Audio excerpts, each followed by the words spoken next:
अस्सलामुअलैकुम स्टूडेंट्स। तो अब हम अपने मोस्ट इम्पॉर्टेंट टॉपिक की तरफ आते हैं जो क्या है सिग्मा एंड पाई बॉन्ड। तो आज हम डिस्कस करेंगे कि सिग्मा बॉन्ड क्या होता है, पाई बॉन्ड क्या होता है, किस तरह सिग्मा बॉन्ड की फॉर्मेशन होती है और किस तरह पाई बॉन्ड की फॉर्मेशन होती है। तो सबसे पहले हम ये देखते हैं a covalent bond is a setup due to overlap of atomic orbitals of two combining atom. कि हमारे पास जो कोवेलेंट बॉन्ड सबसे पहले है वो किस तरह बनता है कि एक सेटअप है कि जब दो एटॉमिक ऑर्बिटल्स ओवरलैप करते हैं तो हमारे पास क्या बनता है, कोवेलेंट बॉन्ड। इसके बाद देखें depending on the types and manner of atomic orbitals involved in bonding formation, कि जो डिपेंड करता है कि किस टाइप या किस मैनर से जो एटॉमिक ऑर्बिटल्स हैं वो इन बॉन्ड की फॉर्मेशन में इन्वॉल्व होते हैं। तो उसके बेस पे हमारे पास टू मेन टाइप्स हैं किसकी, कोवेलेंट बॉन्ड्स की। वो कौन सा है, first one is sigma bond and the second one is pi bond. तो सबसे पहले हम डिस्कस करते हैं सिग्मा बॉन्ड को कि सिग्मा बॉन्ड क्या है। सबसे पहले हम डेफिनेशन देख लेते हैं। A covalent bond formed between two atoms bye overlap of atomic orbitals. ऐसा कोवेलेंट बॉन्ड जो दो डिफरेंट एटम्स के दरमियान बनता है, कैसे, एटॉमिक ऑर्बिटल्स की ओवरलैपिंग की वजह से अलोंग देयर एक्सिस। अब ये ओवरलैपिंग किस तरह होती है, अलोंग द एक्सिस। या तो ये हेड टू हेड ओवरलैप होगा या फिर ये एंड टू एंड ओवरलैप होगा। अगर तो अलोंग द एक्सिस ओवरलैप करते हैं एटॉमिक ऑर्बिटल्स, उस बॉन्ड को हम क्या बोलेंगे, उसके नतीजे में जो बॉन्ड बनेगा उसको हम क्या बोलेंगे, सिग्मा बॉन्ड। इसके बाद सेकंड देखें, all sigma bonds have axial symmetry. जितने भी सिग्मा बॉन्ड हैं उन सबकी सिमेट्री क्या होती है, एक्सियल सिमेट्री। उसके बाद देखें ओवरलैप अलोंग द एक्सिस। हमें पता है कि जो सिग्मा बॉन्ड में जो ओवरलैपिंग होती है किसमें, between the along the axis में या बिटवीन द एक्सिस, तो वो क्या होती है, मैक्सिमम होती है। अब जितनी ओवरलैपिंग ज्यादा होगी, ये हम पहले भी पढ़ चुके हैं, हमने वेस्पर थ्योरी के जो है पोस्टुलेट में ही पढ़ा था कि जितनी स्ट्रेंथ ज्यादा होगी ओवरलैपिंग की उतनी ही जो कोवेलेंट बॉन्ड है वो ज्यादा स्ट्रांग होगा। तो और जो हमारे पास सिग्मा बॉन्ड में जो ओवरलैपिंग होती है वो होती है अलोंग द एक्सिस। तो along the axis overlapping maximum होगी तो सिग्मा बॉन्ड जो है वो क्या होगा, स्ट्रांग बॉन्ड होगा। इसीलिए हम कहते हैं कि सिग्मा बॉन्ड क्या है, एक स्ट्रांग बॉन्ड है, क्योंकि जब उसके एटॉमिक ऑर्बिटल्स ओवरलैप करते हैं तो वो अलोंग द एक्सिस जो है वो ओवरलैप करते हैं। उसके बाद हम आते हैं पाई बॉन्ड की तरफ। तो पाई बॉन्ड में देखें एज इट इज आप सारी डेफिनेशन लिखेंगे। A covalent bond form between two atoms by the overlap of atomic orbitals along the line perpendicular to molecular axis. इसमें क्या था, अलोंग द एक्सिस, लेकिन इसमें क्या है, परपेंडिकुलर टू द एक्सिस। तो अगर तो जो हमारे पास एटॉमिक ऑर्बिटल्स हैं वो ओवरलैप कर रहे हैं और वो अलोंग द एक्सिस हैं तो हमारे पास क्या बनेगा, सिग्मा बॉन्ड। और अगर एटॉमिक ऑर्बिटल्स ओवरलैप कर रहे हैं और वो परपेंडिकुलर टू द एक्सिस हैं तो हमारे पास उसके नतीजे में क्या बनेगा, पाई बॉन्ड। और पाई बॉन्ड में हमारे पास किस तरह ओवरलैप होती है, साइड टू साइड ओवरलैप, मतलब इसमें साइड वाइज ओवरलैप है और उसमें क्या थी, हेड टू हेड या फिर एंड टू एंड या फिर डायरेक्ट ओवरलैप भी हम उसको बोलते हैं। उसके बाद देखिए अब हम देखते हैं कि हमारे पास जो पाई बॉन्ड है और जो सिग्मा बॉन्ड है, कौन कौन से हमारे पास जो ऑर्बिटल्स हैं sp ऑर्बिटल्स में से कौन से ऑर्बिटल्स जब ओवरलैप करते हैं तो सिग्मा बॉन्ड बनता है और कौन से ऑर्बिटल्स जब ओवरलैप करेंगे तो पाई बॉन्ड बनेगा। तो देखिए स्टूडेंट्स, जो सिग्मा बॉन्ड है वो कब बनता है, इसका मतलब कि जो ओवरलैप होती है अलोंग द एक्सिस वो मैक्सिमम होगी तो सिग्मा बॉन्ड क्या होता है, स्ट्रॉन्ग बॉन्ड। अब देखिए सिग्मा बॉन्ड कब बनेगा, जब s ओवरलैप करेंगे। जब s और s ऑर्बिटल्स ओवरलैप करेंगे तो सिग्मा बॉन्ड बनेगा। सेकंड, जब s और p z, हमें पता है, हमने पढ़ा था कि p के आगे से फर्दर 3 ऑर्बिटल्स हैं, px py एंड pz।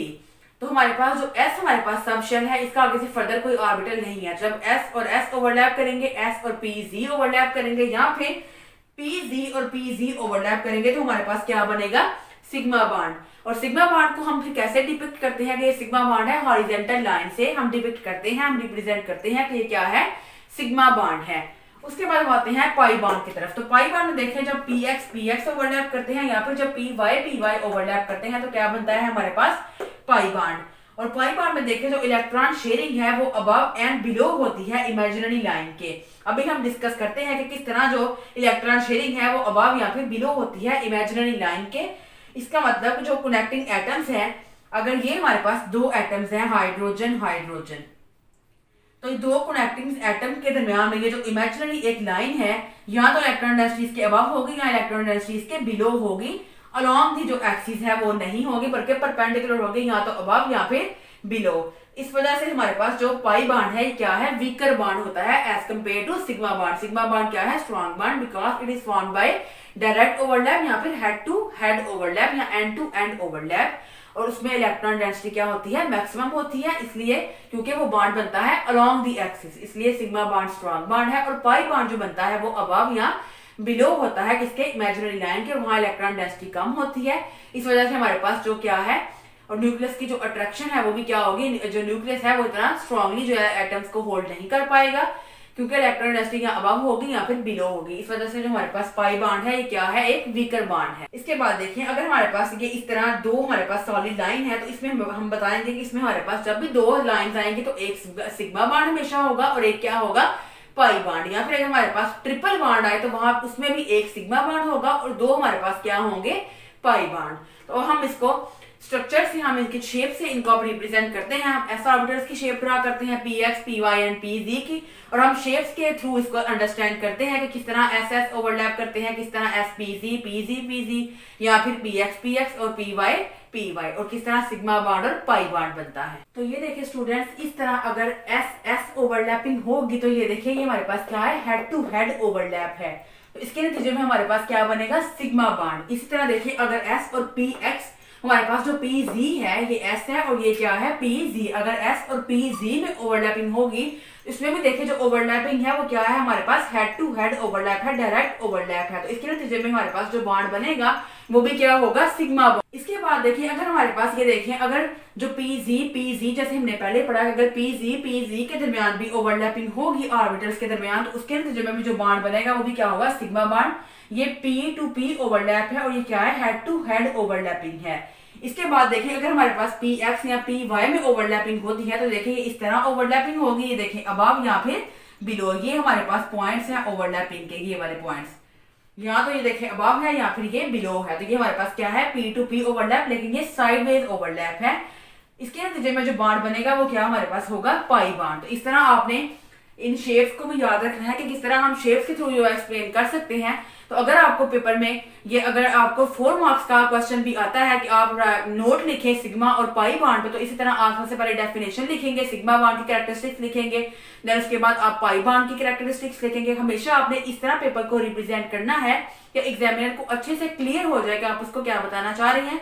तो आपका जो क्वेश्चन है वो इतना कॉम्प्रिहेंसिव, इतना कंसाइज वे में होना चाहिए कि उसको इजीली समझ आ जाए, क्योंकि जो हमारे पास ये बीएस के जो पेपर है स्पेशली, उनमें आपने कंसाइज आंसर लिखना होता है, और इतना भी कंसाइज नहीं लिखना है, आपने एक कॉन्सेप्चुअल वे में लेके क्वेश्चन को चलना है कि एग्जामिनर को समझ आ जाए कि आप उसको क्या बताना चाह रहे हैं, और आपका जो आंसर है वो टू दी पॉइंट होना चाहिए। तो इस तरह आप जो सिग्मा बॉन्ड है उनकी कैरेक्टरिस्टिक्स लिखेंगे, देन उसके बाद आप पाई बॉन्ड की लिखेंगे, फिर उसके बाद आप इस तरह जो है उनकी शेप्स की तरह शेप्स बना के, तो आप उसको शेप्स के थ्रू आप एक्सप्लेन करेंगे कि किस तरह जो ओवरलैपिंग वो हो रही है। देखिए, क्योंकि अगर हम इसकी बात करें तो ये देखिए हमारे पास क्या है, हेड टू हेड ओवरलैपिंग है।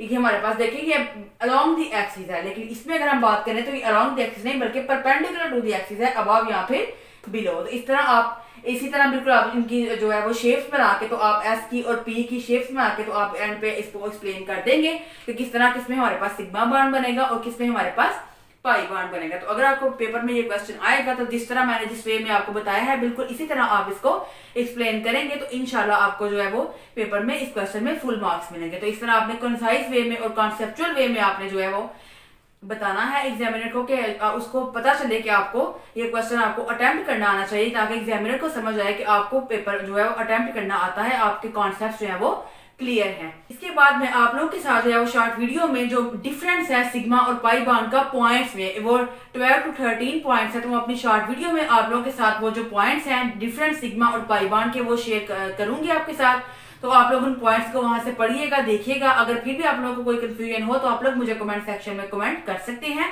क्योंकि आपको जो डिफरेंस है वो भी आ सकता है कि सिग्मा और पाई बॉन्ड में डिफरेंस लिखें। कोई आपको आ सकेंगे कि आपने 5 डिफरेंस लिखने हैं या 7 या 10 डिफरेंस लिखे सिग्मा और पाई बॉन्ड में, तो वो 14 to 15 डिफरेंस हैं।